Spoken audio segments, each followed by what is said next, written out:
Hello friends, welcome my self Neetu. आज हम करने वाले हैं अरब एवं तुर्क आक्रमण के बारे में।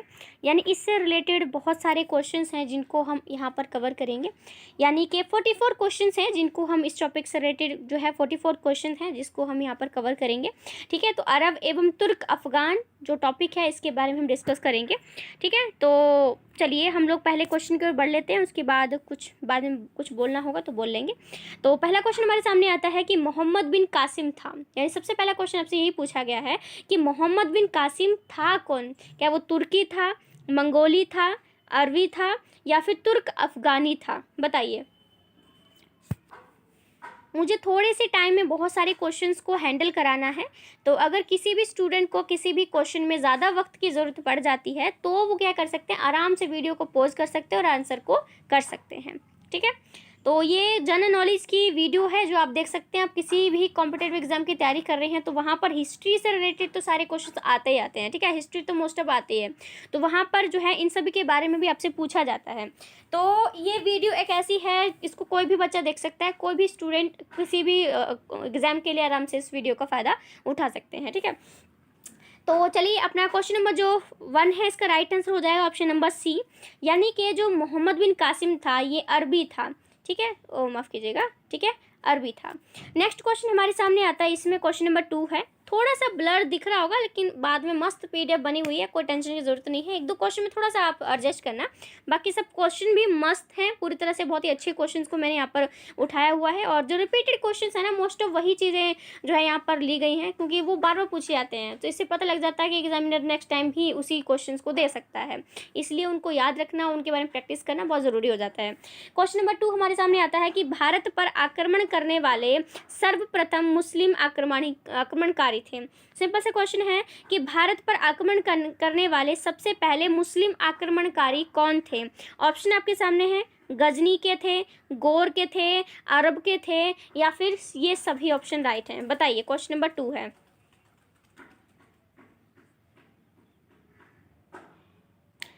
क्वेश्चन नंबर 2 का right answer option number C हो जाएगा, यानी कि अरब से थे। यानी कि भारत पर आक्रमण करने वाले सबसे पहले जो मुस्लिम आक्रमणकारी थे वो अरब से ही आए थे। नेक्स्ट आपके सामने क्वेश्चन आता है कि भारत का, हाँ चलो देख रहे हैं कि भारत का इस्लाम के साथ पहला संपर्क कब स्थापित हुआ? ठीक है, भारत का इस्लाम के साथ पहला संपर्क कब स्थापित हुआ था? ऑप्शन आपके सामने है, सूफी संतों के आगमन के बाद, फिर है 11वीं शताब्दी के तुर्की अभियान के बाद, फिर है 7वीं शताब्दी में सिंध पर अरब आक्रमण के बाद, या फिर मालाबार तट पर अरब व्यापारियों के आगमन के बाद? बताइए।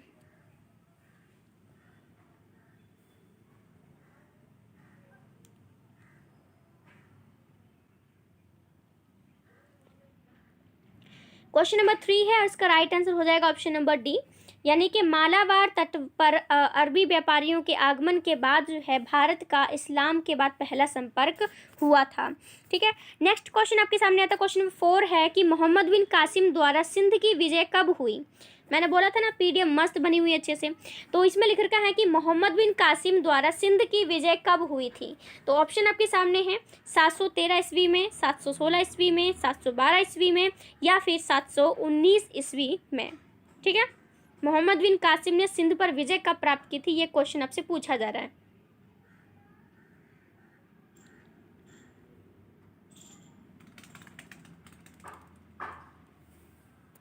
क्वेश्चन नंबर 4 हमारे सामने है, इसका right answer option number C हो जाएगा, यानी कि 712 ईस्वी में जो है वो मोहम्मद बिन कासिम ने सिंध पर विजय प्राप्त की थी। क्वेश्चन नंबर 5 आता है कि सिंध विजय के बारे में सूचना किस फारसी ग्रंथ में मिलती है? ठीक है, याद रखना, सिंध विजय के बारे में सूचना किस फारसी ग्रंथ में मिलती है? ऑप्शन आपके सामने है, चचनामा, ठीक है, चचनामा ग्रंथ से, किताब उल हिंद ग्रंथ से, या फिर ठीक है, ताजुल मासिल से, या फिर नुस्खा ए दिलखुश से? बताइए। मुस्लिम नाम है और उनके ग्रंथों के नाम भी थोड़े अटपटे होंगे। अटपटे का मतलब है कि जिनको प्रोनाउंस करने में थोड़ी सी मुश्किल हो जाती है हम लोगों को। तो क्वेश्चन नंबर जो अपना 5 है, इसका right answer option number A हो जाएगा, यानी कि चचनामा इसका राइट आंसर हो जाएगा। यानी कि चचनामा ग्रंथ से जो है वो सिंध विजय के बारे में हमको सूचना मिलती है। नेक्स्ट आपके सामने क्वेश्चन आता है, अरबों के आक्रमण के समय सिंध का शासक कौन था? ठीक है, अरबों मतलब अरबों करोड़ों वाला नहीं बात हो रही है, अरब से जो लोग आए थे उनको अरबों बोला है कि अरबों के आक्रमण के समय सिंध का शासक कौन था? ऑप्शन आपके सामने है, दाहिर, जयपाल, राज्यपाल या फिर भीम द्वितीय। बताइए।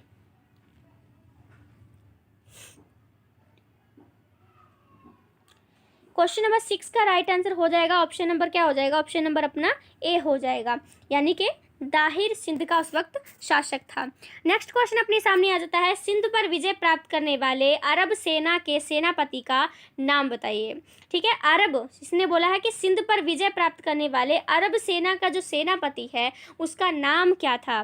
ठीक है, ऑप्शन आपके सामने है, अल हजाज, कुतुबुद्दीन ऐबक, अलाउद्दीन खिलजी या फिर मोहम्मद बिन कासिम।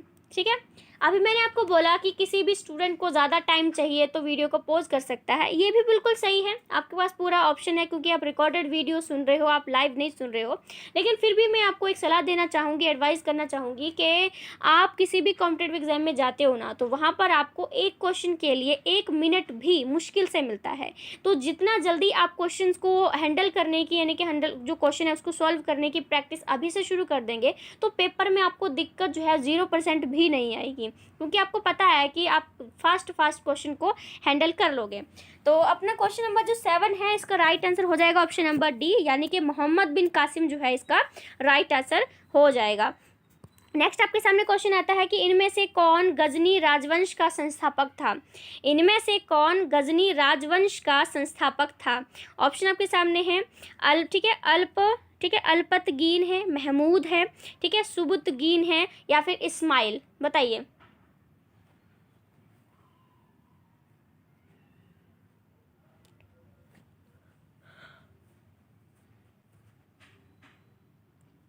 क्वेश्चन नंबर जो 8 है, इसका right answer option number A हो जाएगा, यानी कि अल्पतगीन जो है, ठीक है, ओके, अल्पतगीन जो है, ठीक है, ये अपना गजनी राजवंश का संस्थापक था। नेक्स्ट क्वेश्चन हमारे सामने आता है कि आज की पीडीएफ में काफ़ी सारे क्वेश्चन ब्लर आ चुके हैं, थोड़ा सा आपको एडजस्ट करना होगा, लेकिन इतना भी नहीं है कि आप देख नहीं पाओगे।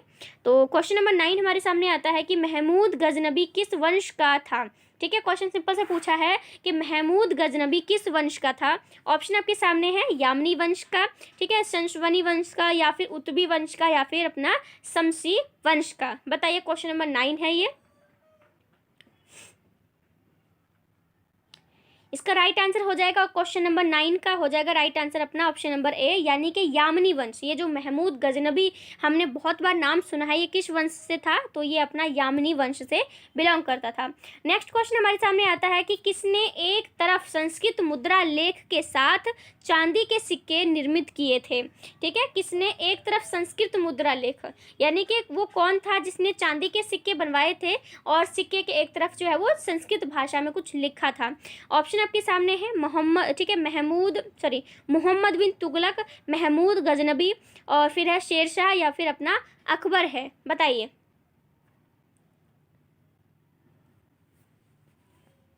क्वेश्चन नंबर 10 है और इसका right answer option number B हो जाएगा, यानी कि जो महमूद गजनबी था उसने संस्कृत मुद्रा लेख के साथ चांदी के सिक्के भी निर्मित करवाए थे। क्वेश्चन नंबर 11 हमारे सामने आता है, ठीक है, शाहनामा का लेखक जो महमूद गजनबी के दरबार से संबंधित था।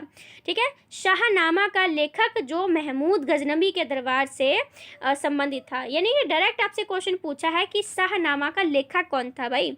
ठीक है, ऑप्शन आपके सामने है, ठीक है, पहला ऑप्शन आपके सामने आता है सुबुकतीन, ठीक है, सुबुक्तगीन है या फिर अपना फिरदौसी है या फिर मोहम्मद गौरी है या फिर अपना जो है वो अल्पतगीन है। बताइए, शाहनामा का लेखक कौन था?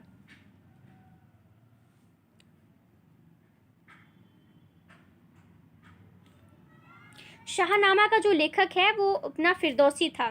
ठीक है, इसमें क्योंकि आपने कुछ और भी इसका आंसर सुना होगा, लेकिन एक ही व्यक्ति को जो है वो अलग अलग नामों से बुलाया जाता था, तो यहाँ पर आपको फिरदौसी ऑप्शन दिया गया है, तो आपको वही करेक्ट हो जाएगा। क्वेश्चन नंबर 12 आपके सामने आता है, महमूद गजनबी का दरबारी इतिहासकार कौन था। ठीक है, यहाँ पर आपने अभी एक चीज़ तो नोटिस कर ली होगी कि आपसे महमूद गजनबी के बारे में बहुत सारे क्वेश्चन अभी तक जितने भी हैं महमूद गजनबी से रिलेटेड ही क्वेश्चन पूछे गए हैं। तो आप एक काम करना कि महमूद गजनबी के जीवन से संबंधित कोई भी वीडियो सुन लेना, ताकि आपको उसके बारे में टोटली नॉलेज हो जाए, और फिर उसके बारे में कोई भी आपसे क्वेश्चन पूछ लिया जाए उसका फटाफट आप जवाब दे सकते हैं। तो क्वेश्चन नंबर 12 आपके सामने आता है कि महमूद गजनबी का दरबारी इतिहासकार कौन था। ऑप्शन आपके सामने है, हसन निज़ामी, उतबी है, फिरदौसी है, या फिर अपना चंद्रबरदाई है। बताइए। क्वेश्चन नंबर 12 है, उसका right answer option number B हो जाएगा, यानी कि जो उतवी है, ठीक है, ये महमूद गजनबी का दरबारी इतिहासकार था। क्वेश्चन नंबर 13 हमारे सामने है कि महमूद गजनबी की मृत्यु कब हुई थी। अब इन्होंने मृत्यु पूछी है कि महमूद गजनबी की मृत्यु कब हुई थी। ऑप्शन आपके सामने है 1024 ईस्वी में, 1025 ईस्वी में, या 1030 ईस्वी में, या फिर 1035 ईस्वी में। बताइए महमूद गजनबी की मृत्यु कब हुई थी। बहुत ही इंपॉर्टेंट क्वेश्चन है और बेसिक क्वेश्चन है जो कि पूछा ही जाना है। ये भी क्वेश्चन पूछ सकते हैं कि महमूद गजनबी का जन्म कब हुआ था, उसकी मृत्यु कब हुई थी। ये तो बेसिक क्वेश्चन है जो आपको पता होने चाहिए हर राजा के बारे में। ठीक है, तो क्वेश्चन नंबर 13 का right answer option number C हो जाएगा, यानी कि 1030 ईस्वी में जो है वो महमूद गजनबी की मृत्यु हुई थी। नेक्स्ट क्वेश्चन आपके सामने आता है कि महमूद गजनबी का प्रथम आक्रमण 1001 ईस्वी में किस शासक के विरुद्ध हुआ था। ठीक है, महमूद गजनबी का जो पहला आक्रमण था वो 1001 ईस्वी में हुआ था, तो वो किस राजा के विरोध में हुआ था। ऑप्शन आपके सामने है, जयपाल, राज्यपाल, भीमदेव प्रथम, या फिर मूलराज प्रथम। बताइए।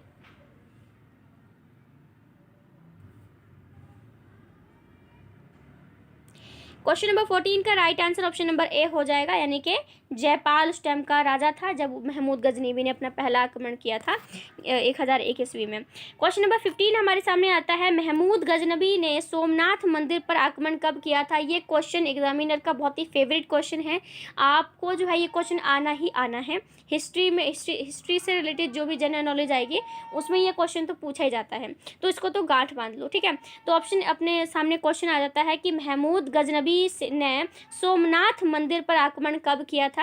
ऑप्शन आपके सामने 1001 ईस्वी में, 1016 ईस्वी में, 1013 ईस्वी में, या फिर 1025 ईस्वी में। बताइए।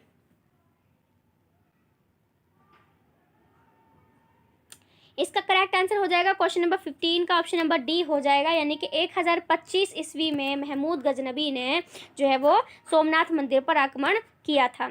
क्वेश्चन नंबर हमारे सामने नेक्स्ट आ जाता है, ये थोड़ा सा जूम करना पड़ेगा। क्वेश्चन नंबर 16 हमारे सामने है कि महमूद गजनबी के सोमनाथ पर आक्रमण के समय वहाँ का शासक कौन था।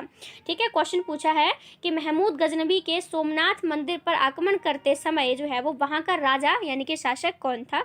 ऑप्शन आपके सामने है, भीम प्रथम, भीम द्वितीय, मूलराज प्रथम, या फिर जयपाल। बताइए।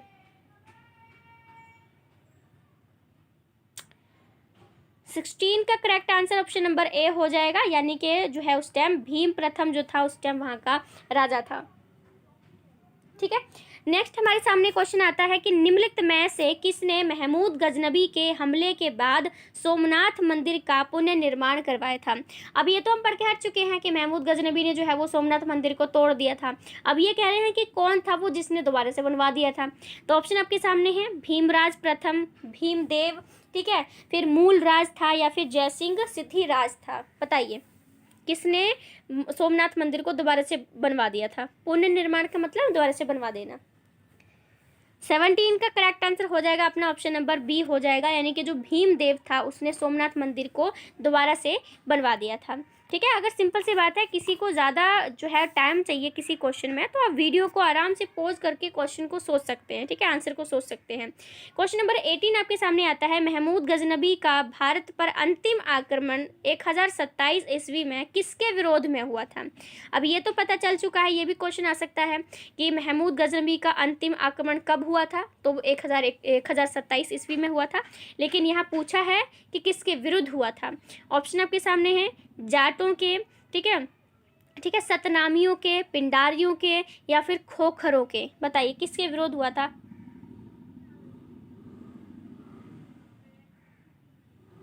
क्वेश्चन नंबर 18 है और इसका करेक्ट आंसर हो जाएगा अपना ऑप्शन नंबर ए हो जाएगा, यानी कि जाटों के विरुद्ध में जो है ये महमूद गजनबी ने लड़ा था। नेक्स्ट आपके सामने क्वेश्चन आता है, निम्नलिखित में से कौन सा शासक महमूद गजनबी से पराजित नहीं हुआ था?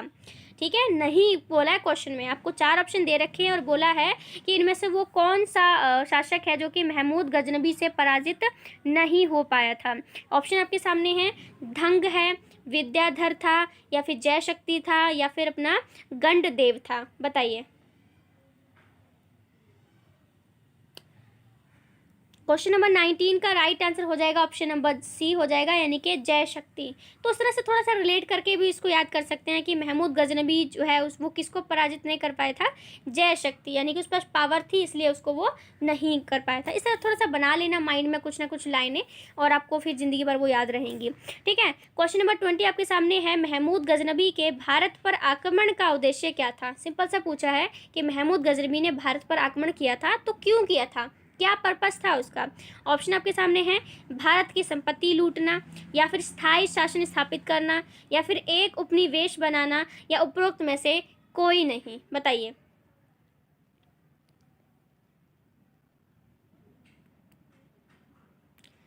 क्वेश्चन नंबर 20 है और इसका right answer option number A है, क्योंकि महमूद गजनवी ने भारत पर आक्रमण उसकी संपत्ति को लूटने के लिए किया था। क्योंकि आपको पता है हमारे भारत को सोने की चिड़िया कहा जाता था, क्योंकि बहुत सारा गोल्ड जो था अपने भारत में मौजूद था, और इसी की नज़र जो थे हमारे गोल्ड पर, बहुत सारे आक्रमणकारियों की नज़र हमारे गोल्ड पर थी, हमारे सोने चांदी पर थी।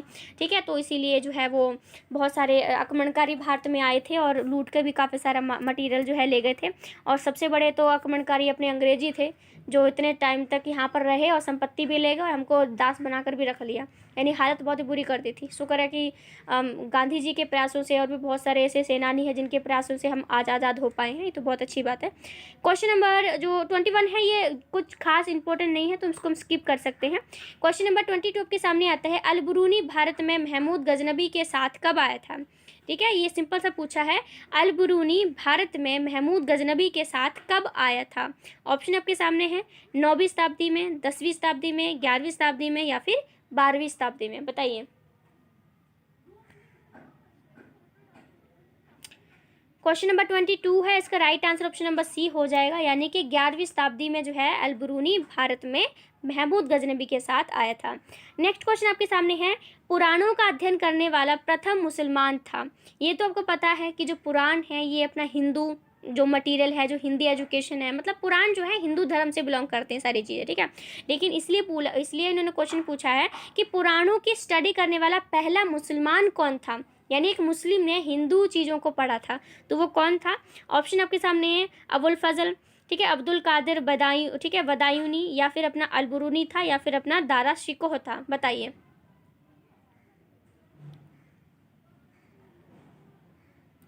तो पुराणों का अध्ययन करने वाला पहला जो मुसलमान था वो अल बुरूनी ही था, क्योंकि अल बुरूनी ने बहुत सारे यात्रा वृतांत भी लिखे हैं, तो इसके बारे में काफ़ी कुछ +1 +2 की जो हिस्ट्री है ना, वहाँ पर आपको अल बुरूनी, इब्न बतूता, अबुल फजल, ठीक है, इनके बारे में बहुत सारी चीज़ें डिटेल में पूरे चैप्टर जो है इसमें बांटा गया है और बहुत अच्छे से इनके बारे में बताया गया है। आपका इंटरेस्ट हो तो आप पढ़ सकते हैं, आपके लिए हेल्पफुल ही रहेगा, कोई चीज़ जो है बगैर हेल्पफुल के तो हो नहीं सकती है।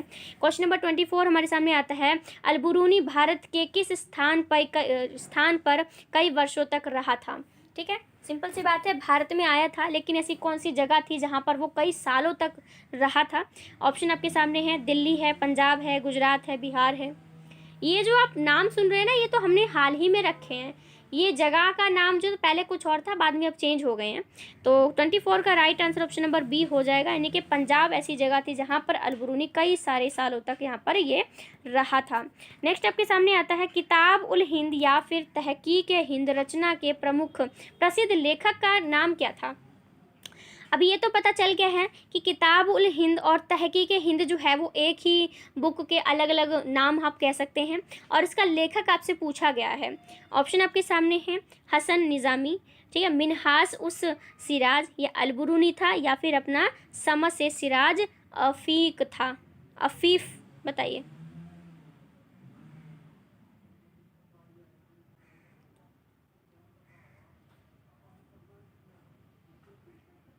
क्वेश्चन नंबर 25 का right answer option number C ही हो जाएगा, यानी कि जो अलबरूनी है इसने किताबुल हिंद या फिर हम उसको तहकीक हिंद कहें, इस बुक को अलबरूनी ने लिखा था। नेक्स्ट क्वेश्चन आपके सामने आता है 26 क्वेश्चन है कि निम्नलिखित कथनों में से कौन सा अलबरूनी के संबंध में सही नहीं है। ठीक है, आपको 4 ऑप्शन दिए गए हैं और पूछा है कि में से वो कौन सा स्टेटमेंट है जो कि अलबरूनी से संबंधित नहीं है। ठीक है, यानी कि सही नहीं कहा गया है। ऑप्शन आपके सामने है कि वह एक धर्मनिरपेक्ष लेखक था, दूसरा है उसका ग्रंथ उस समय के जीवंत भारत से प्रभावित था, फिर है बना कि वह संस्कृत का विद्वान था, और नेक्स्ट है कि वह त्रिकोणमिति का विशेषज्ञ था। बताइए वो कौन सी स्टेटमेंट है जो कि अलबरूनी से संबंधित नहीं है या फिर गलत बताई गई है।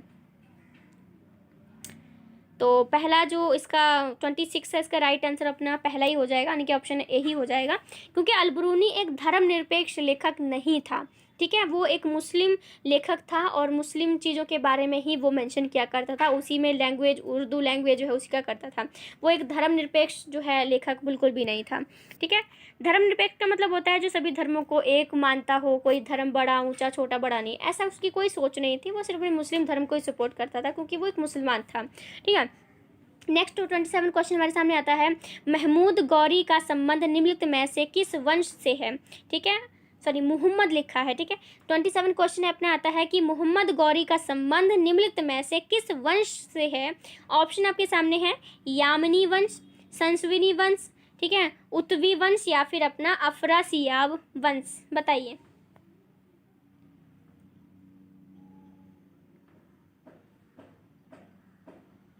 ट्वेंटी 27 क्वेश्चन है और इसका right answer option number B हो जाएगा, यानी कि जो मोहम्मद गौरी है ना वो संसविनी वंश से बिलोंग करता था। 28 क्वेश्चन हमारे सामने है, गौर किन 2 साम्राज्यों के बीच में स्थित था। एक गौर नामक जगह है और आपसे पूछी है कि ये किन 2 साम्राज्यों के बीच में मौजूद था। ऑप्शन आपके सामने है, पढ़िए और सोचिए और बताइए। जितने भी क्वेश्चन आपके राइट हुए होंगे उनको कृपया गिन लें ताकि आपको पता चल जाएगा कि आपको जो है 44 क्वेश्चन में से कितने क्वेश्चन हैं जो आपको आते हैं, और इससे आपको ये भी पता लग जाएगा कि आपको भी कितनी तैयारी करनी बाकी है और कितनी तैयारी करनी रह गई है। ठीक है, तो 28 का जो करेक्ट आंसर हो जाएगा ऑप्शन नंबर अपना ए हो जाएगा, यानी कि गजनबी और जो ठीक है सल्जूक नामक जगह है, ठीक है, उसके बीच में गौर नामक जगह मौजूद है। नेक्स्ट आपके सामने क्वेश्चन आता है कि मोहम्मद गौरी की मृत्यु कब हुई थी। अब आपसे मोहम्मद गौरी की मृत्यु के बारे में पूछा जा रहा है कि कब हुई थी। ऑप्शन आपके सामने है, आप पढ़िए बताइए। चलिए मैं बता देती हूँ ऑप्शन आपके हैं यहाँ पर 11, यानी कि 1196 ईस्वी में, 1199 ईस्वी में, 1205 ईस्वी में या फिर 1206 ईस्वी में। बताइए कि मोहम्मद गौरी की डेथ कब हुई थी। इंपॉर्टेंट क्वेश्चन है, मैं आपको पहले बता चुकी हूँ। हिस्ट्री के जितने भी राजा हैं उनकी जन्म और मृत्यु की जो डेट है वो तो आप पक्का ही याद करना, ये तो कॉमन क्वेश्चन आते ही आते हैं। ठीक है, तो 29 का right answer option number D हो जाएगा, यानी कि 1206 ईस्वी में जो है वो मोहम्मद गौरी की डेथ हुई थी। क्वेश्चन नंबर 30 हमारे सामने है, मोहम्मद गौरी का प्रथम आक्रमण 1175 ईस्वी में कहाँ हुआ था। ठीक है, मोहम्मद गौरी का प्रथम आक्रमण, ठीक है, पहले आक्रमण की बात कर रहे हैं जो कि 1175 ईस्वी में हुआ था, तो ये कहाँ पर हुआ था। ऑप्शन आपके सामने है, मुल्तान पर, सिंध पर, मालवा पर या फिर अपना कश्मीर पर हुआ था। बताइए किस पर इसने आक्रमण किया था, पहला आक्रमण। 30 का correct answer option number A हो जाएगा, यानी कि इसने मुल्तान पर अपना ज़िंदगी का पहला जो शुरुआत आक्रमण से की थी वो मुल्तान से की थी। 31 क्वेश्चन आपके सामने आता है, मोहम्मद गौरी को सर्वप्रथम किसने पराजित किया था। चलिए, मोहम्मद गौरी को भी कोई था जिसने पराजित किया था। ऑप्शन आपके सामने है, भीम द्वितीय, पृथ्वीराज चौहान, जयचंद या फिर पृथ्वीराज द्वितीय। बताइए किसने मोहम्मद गौरी को पराजित कर दिया था, हरा दिया था।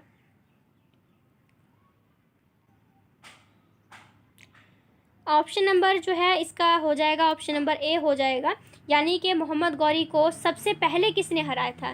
क्वेश्चन को ध्यान से पढ़ना, यहाँ बोला है सबसे पहले। ठीक है, जब उसने युद्ध शुरुआत की थी, अपनी ज़िंदगी के युद्धों को, आक्रमण को शुरुआत की थी, तो सबसे पहला जो उसको किसने हराया था, तो भीमद्वितीय ने उसको सबसे पहले हराया था। बाद में भी इसने कई सारे आक्रमण किए, बाद में किसने हराया वो सब बाद में पूछा गया, लेकिन सबसे पहले किसने हराया था, तो वो भीमद्वितीय ने उसको हराया था। 32 क्वेश्चन आपके सामने है कि पृथ्वीराज चौहान ने मोहम्मद गौरी को किस युद्ध में पराजित किया था।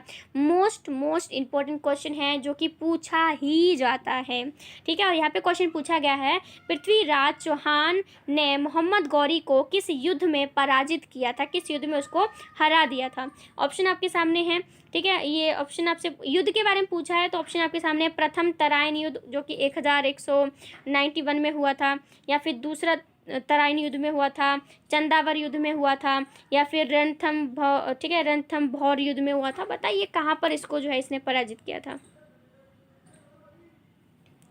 तराइन के युद्ध के बारे में बहुत क्वेश्चन पूछे जाते हैं कि तराइन का पहला युद्ध कब हुआ था, दूसरा कब हुआ था, तीसरा कब हुआ था, इस तरह से क्वेश्चन पूछे जाते हैं। 32 का right answer option number A हो जाएगा, यानी कि जो प्रथम तराइन का युद्ध हुआ था 1191 में, ठीक है, तो उसमें जो है इसने पृथ्वीराज चौहान ने मोहम्मद गौरी को हरा दिया था।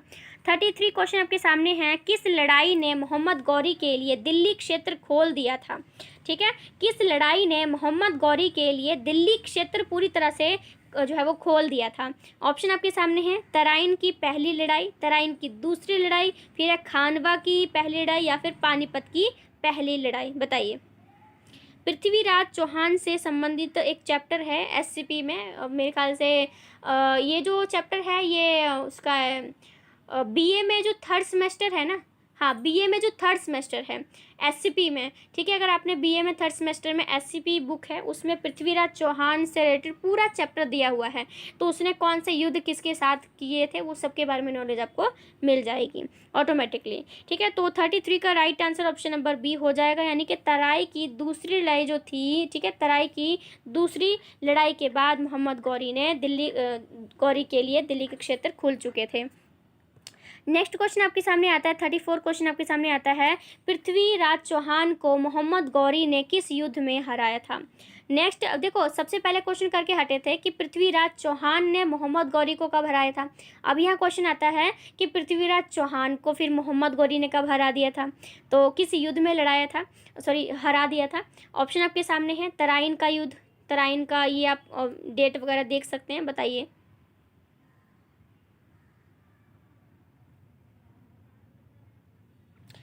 थर्टी 34 का राइट आंसर हो जाएगा ऑप्शन नंबर बी, यानी कि तराइन का जो तराइन का 1192 ईस्वी में जो युद्ध हुआ था, वहाँ पर पृथ्वीराज चौहान को मोहम्मद गौरी ने हरा दिया था, ठीक है, उसको पराजित कर दिया था उसने। नेक्स्ट क्वेश्चन हमारे सामने आता है, 35 क्वेश्चन हमारे सामने आ जाता है कि चंदावर किस राज्य में स्थित है। जो चंदावर है वो किस राज्य में मौजूद है, हरियाणा में है, उत्तर प्रदेश में है, राजस्थान में है, या फिर अपना पंजाब में है।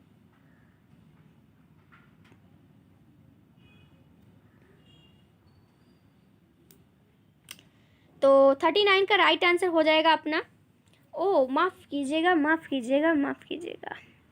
ओके, 34 के बाद सीधा अपना 39 क्वेश्चन आता है। तो मुझे लगता है कि एक पेज मिसिंग हो चुका है, गलती से एक पेज अपना रह चुका है, जिसमें आगे के कुछ 3-4 क्वेश्चंस होंगे।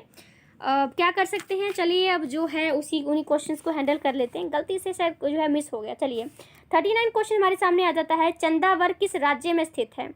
बताइए इसका राइट आंसर।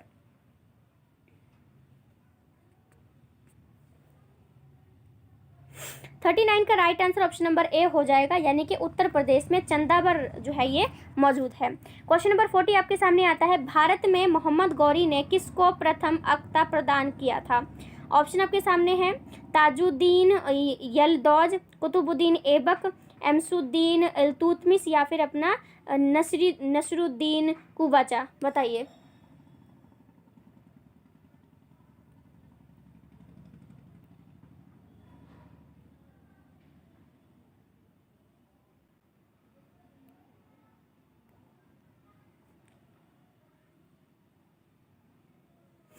क्वेश्चन नंबर 40 है और इसका right answer option number B हो जाएगा, यानी कि कुतुबुद्दीन ऐबक को पहला अपना अक्ता प्रदान किया था। क्वेश्चन नंबर 41 हमारे सामने आता है, किस मुस्लिम शासक के सिक्कों पर देवी लक्ष्मी की आकृति बनी हुई थी। कितनी बड़ी बात है, क्वेश्चन में बोला है कौन से मुस्लिम यानी कि एक मुसलमान राजा था जिस पर हिंदू देवी जो है लक्ष्मी उसकी मूर्ति बनी हुई उसके सिक्कों पर। ऑप्शन आपके सामने है मोहम्मद गौरी, अलाउद्दीन खिलजी, अकबर था या फिर इनमें से कोई नहीं। इसका आंसर जानने की क्यूरियोसिटी तो आपके अंदर होनी चाहिए कि ऐसा भी राजा था जो कि मुस्लिम था और भगवान हिंदू जो है देवी लक्ष्मी उनकी सिक्कों पर एक प्रतिमा बनाई गई है, आकृति बनाई गई है, बहुत बड़ी बात है। तो क्वेश्चन नंबर 41 का right answer option number A हो जाएगा, यानी कि जो अपना मोहम्मद गौरी है उसने ही जो देवी लक्ष्मी की जो है वो आकृति बनवाई थी अपने सिक्कों पर। ठीक है, 42 क्वेश्चन आपके सामने आता है, मोहम्मद गौरी के किस दास ने बंगाल एवं बिहार पर विजय प्राप्त की थी। ठीक है, मोहम्मद गौरी के किस दास ने बंगाल एवं बिहार पर विजय यानी कि जीत हासिल की थी। ऑप्शन आपके सामने हैं कुतुबुद्दीन ऐबक, इल्तुतमिश, बख्तियार खिलजी या फिर अपना यलदौज। तो ये पता होना चाहिए कि हमारा महमूद गौरी का दास था कौन। तो 42 का right answer option number C हो जाएगा, यानी कि जो अपना बख्तियार खिलजी था ना। ठीक है, याद रखना बख्तियार खिलजी तो था ना, इसने बंगाल एवं बिहार पर जो है वो अपना किया था। नेक्स्ट 2 क्वेश्चन और रहते हैं हमारे। क्वेश्चन नंबर 43 आपके सामने आता है कि निम्नलिखित में से कौन मोहम्मद गौरी का गुलाम नहीं था। 4 ऑप्शन हैं, इनमें से एक ऐसा है जो कि मोहम्मद गौरी का गुलाम नहीं था। ऑप्शन आपके सामने हैं जलालुद्दीन मांगबरनी, कुतुबुद्दीन ऐबक, यलदौज या फिर कुबाचा।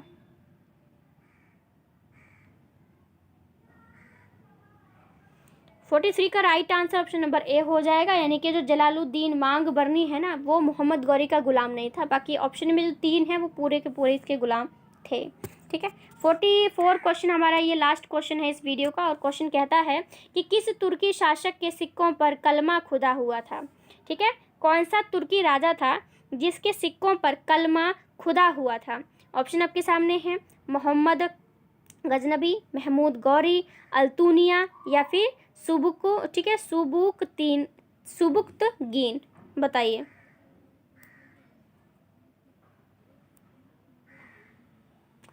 क्वेश्चन नंबर 44 है, इसका right answer option number B हो जाएगा, यानी कि जो मोहम्मद गौरी है इसके सिक्कों पर जो है वो कलमा खुदा हुआ था। इस प्रकार से अपने 1 से लेकर पूरे 44 क्वेश्चन को हमने यहाँ पर कवर कर लिया है।